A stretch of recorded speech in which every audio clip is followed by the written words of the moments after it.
நம்ம தொழில் துறையில் தேர்ந்தெடுக்கப்பட்ட இடத்துலேருந்து 100 மீட்டர் பக்கத்தில் யாரும் போகக்கூடாதுன்னு சட்ட விதி சொல்லுதுங்க. ஒரு அமைச்சர் போயிருக்கார்.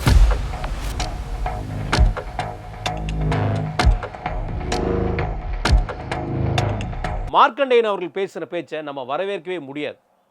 என்ன மாதிரியான பேச்சு அது? முதுகெலும்பை உடைச்சிருவோம், எலும்பை உடைச்சி நாங்கள் காமிச்சிருவோம், இப்படியா பேசுறது?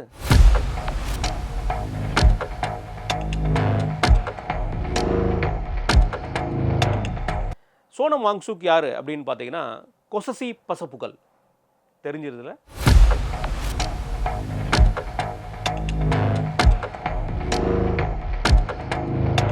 காக்ரோச் ஜனதா பார்ட்டியோட கூட்டத்தில் கலந்துக்கிட்டதில் யார் முக்கியமான நபர்கள் அப்படின்னு பார்த்தீங்கன்னா, பிரகாஷ் ராஜ் அவர்கள்.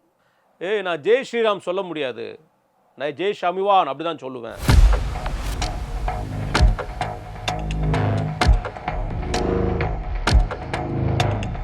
இந்த காக்ரோச் ஜனதா பார்ட்டி நடத்தக்கூடிய இதற்கு சாப்பாடு எங்கிருந்து வருது?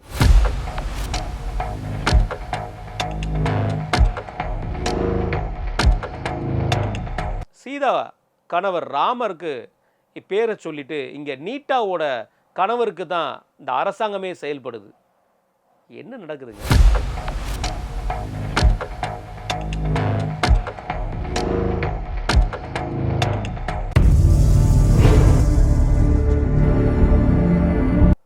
அனைவருக்கும் வணக்கம். சனி ஞாயிறுனாலே நம்ம தமிழ்நாடுக்கும் சரி, இப்போ இந்தியா லெவலையும் சரி, சம்பவம் பண்ணுறதுக்குன்னே பல அரசியல் கட்சிகளும் அரசியல் கட்சி ஏஜெண்டுகளும் இருக்க ஆரம்பிச்சிட்டாங்க. குறிப்பாக தமிழ்நாட்டில் நடந்த ஒரு சம்பவம் தமிழ்நாட்டில் செய்கிறதா இருந்தால் யார் செய்வா? ஒன்று தூய சக்தி, இன்னொன்று தீய சக்தி. இந்த ரெண்டு சக்திக்குள்ளே தான் அந்த சம்பவம் நடந்துகிட்டு இருக்குது. அதில் குறிப்பிட்டு சொல்ல போனால் ஒரு சம்பவம் தூய சக்தி சார்பாக நம்மளுடைய மாண்புமிகு அமைச்சர், கல்வித்துறை அமைச்சர் அவர் ராஜ்மோகன் அவர்கள், அவர் நேற்று அந்த தொல்லியல் விஷயத்தில் போய் கீழடியில் போய் ஆராய்ச்சி பண்ண போயிருக்கார். சமணர் படுக்கை படுத்து பார்த்துட்டார். என்னன்னு புரியலைங்க. நீங்கள் ஒரு சில விஷயங்களை செய்கிறீங்க, அந்த விஷயங்களை ஃபாலோ பண்ணி உங்கள் ஆட்கள் செய்கிறாங்க. ஏன்னா நீங்கள் ஹார்ட் கோர் ஃபாலோவர்ஸை கையில் வச்சுருக்கிறீங்க. அப்படி இருக்கும்போது சமணர் படுக்கையில் நான் படுத்து ஆராய்ச்சி பண்ணேன் அப்படிங்கிற மாதிரி காமிச்சு அதை ரீல்ஸாகவும் கன்வெர்ட் பண்ணுறீங்க. நம்முடைய தொல்லியல் ஆக்ட் 1958 படி அமைச்சர்களாக ஆனாலும் சரி, முக்கிய பிரமுகர்கள் ஆனாலும் சரி, பொதுமக்கள் ஆனாலும் சரி, சட்டம் ஒன்று தான். அதில் 100 மீட்டர் நம்ம தொழில் துறையில் தேர்ந்தெடுக்கப்பட்ட இடத்துலேருந்து 100 மீட்டர் பக்கத்தில் யாரும் போகக்கூடாதுன்னு சட்ட விதி சொல்லுதுங்க. ஒரு அமைச்சர் போயிருக்கார். அவர் போய் தியானம் பண்ணால் கூட பரவாயில்ல, அவர் ஏன் தியானம் பண்ணலங்கிற நம்ம கேள்வி கேட்கல. ஆனால் ஏன் படுத்தீங்கன்னு கேள்வி வரும்போது நாளைக்கு இதை கீழடிக்கு போய் பார்க்க போகிற சுற்றுலா பயணிகளோ பொதுமக்களோ இதே வேலையை செய்ய ஆரம்பிச்சிட்டாங்கன்னா பேரே கெட்டு போயிடும். ஏன் அப்படின்னா, பள்ளிகளில் போய் எந்த ஒரு விஷயத்தையும் பண்ணாதீங்க அப்படின்னு சொல்லி அறிக்கை, பள்ளி கல்வித்துறை அமைச்சரே அறிக்கை விட்டதுக்கப்புறமும் கூட இன்றைக்கும், ஏன் கடந்த வாரத்தில் கூட சோழிங்கநல்லூரில் கூட போய் ஃபோட்டோ தூக்கி மாட்டியிருக்காங்க, கிளாஸ் ரூமில் கொண்டு ஃபோட்டோ மாட்டியிருக்காங்க. ஒரு அமைச்சரோட அறிக்கையை கூட அவங்க கட்சிக்காரங்களே ஃபாலோ பண்ண முடியல, ஃபாலோ பண்ண மாட்டுக்காங்க அப்படின்னா எப்படி இருக்கும்? அப்படி இருக்கும்போது நீங்கள் எப்படி இந்த விஷயத்தை பண்ணீங்க? நாங்கள் சமணர் படுக்கையை நீங்கள் சிதைச்சிட்டீங்க, சமணர் படுக்கைக்கு உண்டான மரியாதையை கொடுக்கல அப்படிங்கிற குற்றச்சாட்டு அதெல்லாம் ஒரு பக்கம் இருக்கட்டும். அது மத ரீதியான விஷயங்களை குற்றச்சாட்டாக பார்க்கப்படலாம். ஆனால் இங்கே மதம் பேச வேண்டிய அவசியம் கிடையாது. மதத்தை தாண்டி தொல்லியல் நடைமுறை சட்ட விதின்னு ஒன்று இருக்குல்ல. நீங்கள் என்ன சொல்கிறீங்க? நாங்கள்லாம் சட்ட விதியை ஃபாலோ பண்ணுறவங்கன்னு சொல்லி சொல்கிறீங்களே. அப்படி இருக்கும்போது உங்களுடைய சட்ட விதிப்படி நீங்கள் ஏன் பண்ணீங்க? அது மட்டும் இல்லாமல் ட்ரோன் பண்ணுறதுக்கு ஒரு ஆக்ட் இருக்குது. அந்த இடத்துல உங்கள் கட்சிக்காரங்க 100% உங்கள் கட்சிக்காரங்க தானே, அவங்க ட்ரோன் விடுறதுக்கு யாருக்கிட்ட அந்த பெர்மிஷன் வாங்கினாங்க?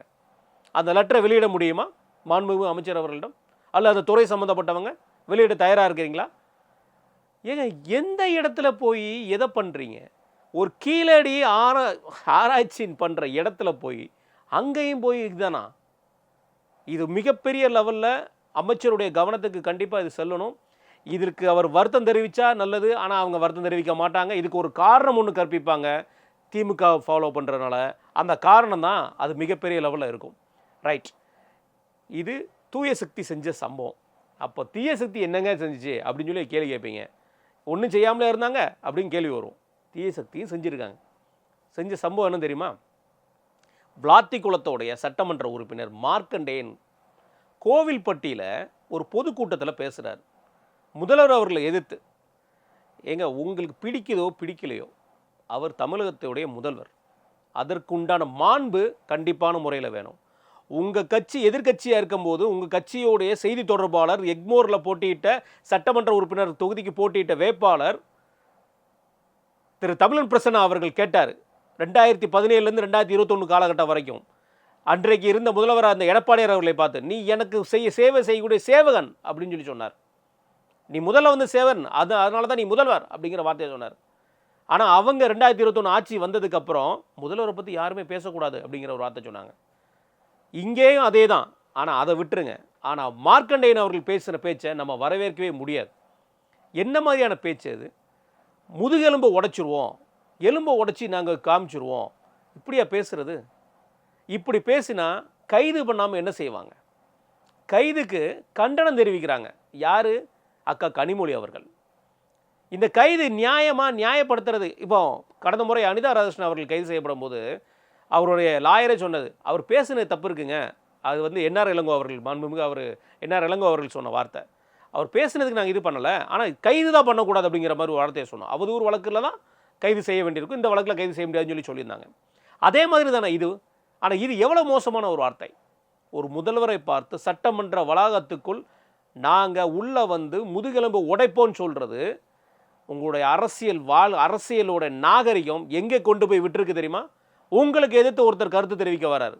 அவர் நேற்று பொதுக்கூட்டத்தில் சொல்கிறார், சோழிங்கநல்லூர் எம்எல்ஏ யார் தெரியுமா, எங்ககிட்டையும் ஆள் இருக்குது தெரியுமா, அவர் எவ்வளோ பெரிய ஆள் தெரியுமான்னு. ஏங்க, இதாங்க நடக்குது. கட்ட பஞ்சாயத்து பண்ணுறதுல எந்த கட்டை பெரிய கட்டைன்னு பார்க்குறதா?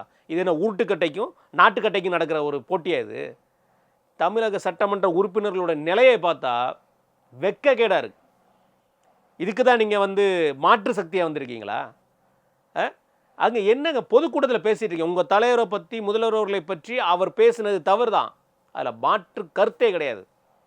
ஆனால் அதற்கு நீங்கள் இவ்வாறு பதில் சொல்கிறதா இருந்தால் இதுக்கு பேர் வந்து நீங்கள் தூய சக்தியோ அல்ல மாற்று சக்தியோ கிடையாது. நீங்கள் யாரும் நீங்களே முடிவு பண்ணிக்கோங்க.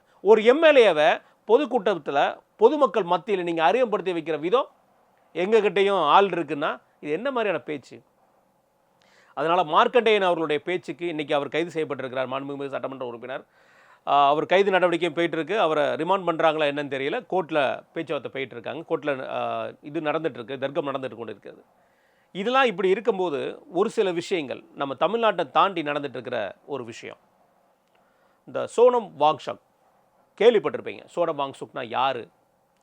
சோனம் வாங்சுக் யார் அப்படின்னு பார்த்தீங்கன்னா, கொசசி பசப்புகள் தெரிஞ்சிருதுல. கொசசி பசப்புகள் அப்படின்னா நம்ம யாரை சொல்லுவோம்?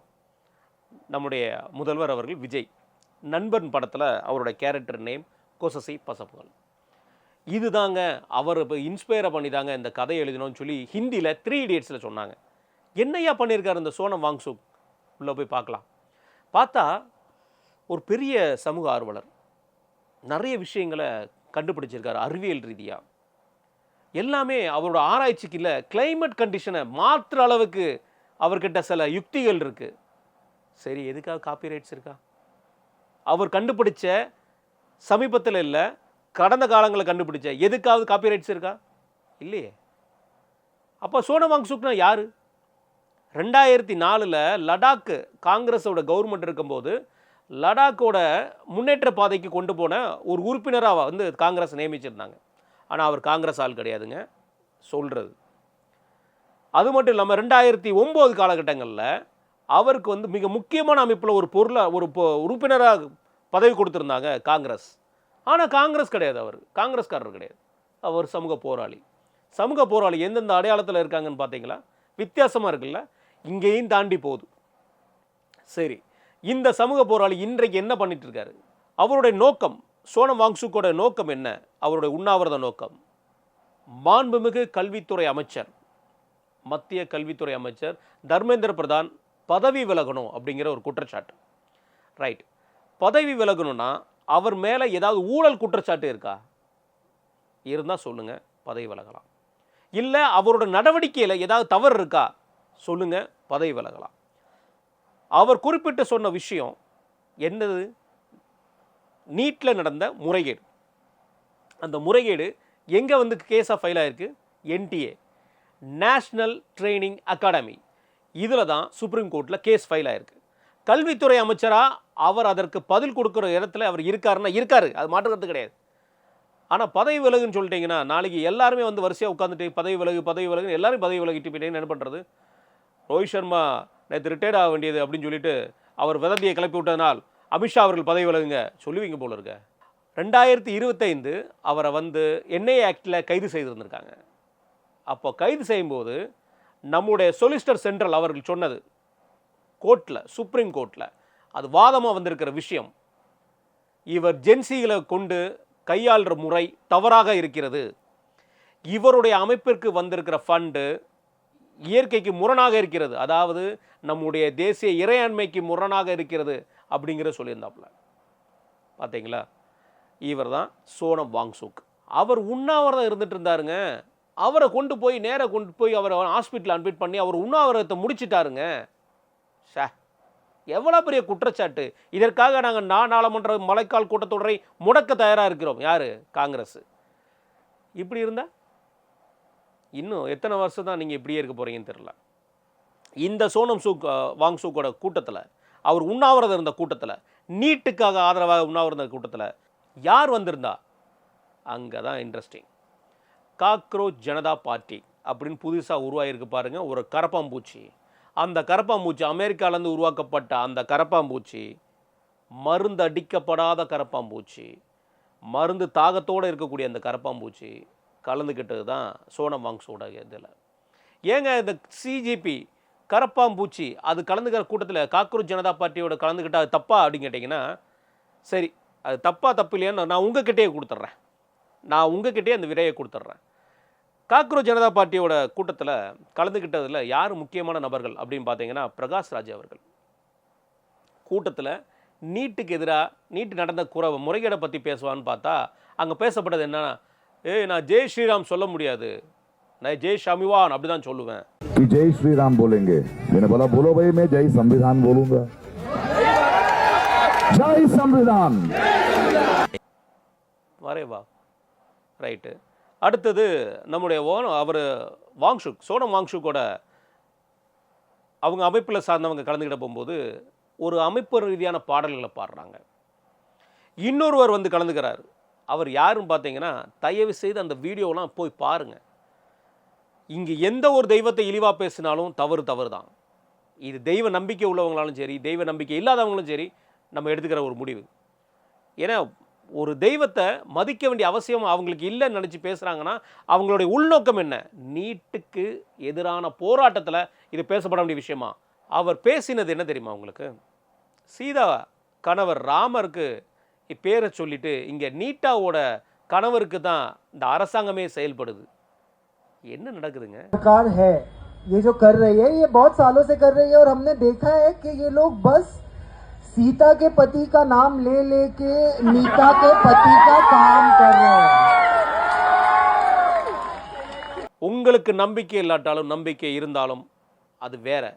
இன்னொரு நம்பிக்கையில் இருக்கக்கூடிய தெய்வத்தை இவ்வளோ இழிவாக பேசுறதுக்கு தான் நீட்டுக்கு எதிரான கூட்டமாக இது, அந்த முறைகேடுக்கு நடந்த கூட்டமாக இது. இதெல்லாம் நீங்கள் பண்ண தான் பிஜேபி எதுவுமே பண்ண வேண்டாம், வளர்ந்துட்டே இருக்கும். ஏன்னா நீங்கள் நேரடியாக அட்டாக் பண்ணுறீங்க. அதை அட்டாக் பண்ணுறதுக்கு ஒரு இடம் இருக்கலாம், அது சம்மந்தப்பட்ட இடத்துல போய் நீங்கள் அட்டாக் பண்ணீங்கன்னா கூட அது எடுபட வாய்ப்பு இருக்கும். நீட்டுக்கு உண்டான முறைகேடுக்கும் ராமருக்கும் என்னங்க சம்மந்தம்? எங்கேருந்து வந்தார்? எங்கேருந்து இந்த அமைப்பு பாடல்கள் வருது? சரி, இந்த காக்ரோச் ஜனதா பார்ட்டி நடக்கிற கூட்டத்தை பார்த்தீங்களா? ஒரு ஆர்கனைஸ்டு லஞ்ச், ஒரு ஆர்கனைஸ்டு டிஃபன் எப்படி வருது?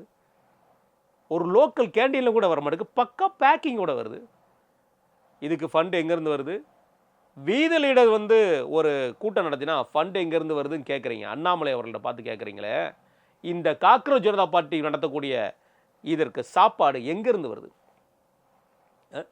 இதற்கெல்லாம் கேள்வி கண்டிப்பாக மக்கள் மத்தியில் வரணுங்க.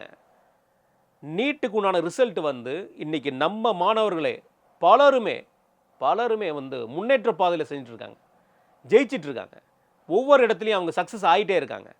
மீண்டும் இந்த நீட்டின் பேரை சொல்லி தமிழ்நாட்டில் இந்த நீட்டை பேரை சொல்லி இந்த கடந்த 5 வருஷத்தில் வந்தோடனே சைன் போடுன்னு சொன்னாங்களே, அதுக்கப்புறம் 4 வருஷம் கழிச்சு அது நாங்கள் தெரியாமல் சொல்லிட்டோம் அப்படின்னு சொன்னாங்கல்ல, அந்த ஃபெயிலியர் மாடலை மீண்டும் கையில் எடுத்துக்கிறது காங்கிரஸ் என்றால் காங்கிரஸோட வரலாறு, காங்கிரஸோட வருங்காலம் மிகப்பெரிய கேள்விக்குறியாக இருக்கும்.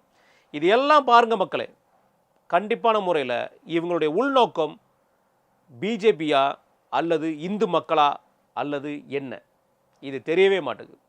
எல்லாரோட இடத்துலையுமே பாருங்க, இது ஒரு தவறான நோக்கத்தை நோக்கி போயிட்டுருக்கு. இது மீண்டும் மீண்டும் கவனத்துக்கு உள்ள விஷயம். இந்துக்களுக்கு சப்போர்ட் பண்ணி சீக்கியர் ஒருத்தர் இன்ஸ்டாவில் ரீல் போடுறாரு. அவர் சப்போர்ட் பண்ணி பேசலை, இப்படி ஒரு சம்பவம் நடந்திருக்குங்க இப்படின்னு சொல்லி பேசுகிறாரு. அவர் வருத்தப்பட்டு அடுத்த ஒரு ரீல் போட வேண்டிய நிலைமைக்கு தள்ளப்படுது. இதுதான் இன்றைக்கு இருக்கிற நிலைமை. ரைட், நம்ம கமெண்ட்ஸில் நீங்கள் எப்படி கொடுக்குறீங்கன்னு தெரில. அதை நாங்களும் வரவேற்கவும் தயாராக இருக்கோம், எய்த்து நிற்கவும் தயாராக இருக்கோம், எல்லாத்துக்கும் தயாராக இருக்கோம். பாருங்கள், இந்த மாதிரி பல கருத்துக்களை நம்ம மீண்டும் மீண்டும் பேச இருக்கோம். ஒரு பத்திரிகையாளர் என்னோட கடமை. இந்த நிகழ்ச்சியை கண்டினியூஸாக பார்த்தீங்க. உங்களுடைய கமெண்ட்ஸை கருத்துரை பதவியில் கொடுங்க. மீண்டும் இன்னொரு நிகழ்ச்சியை சந்திப்போம். மிக்க நன்றி.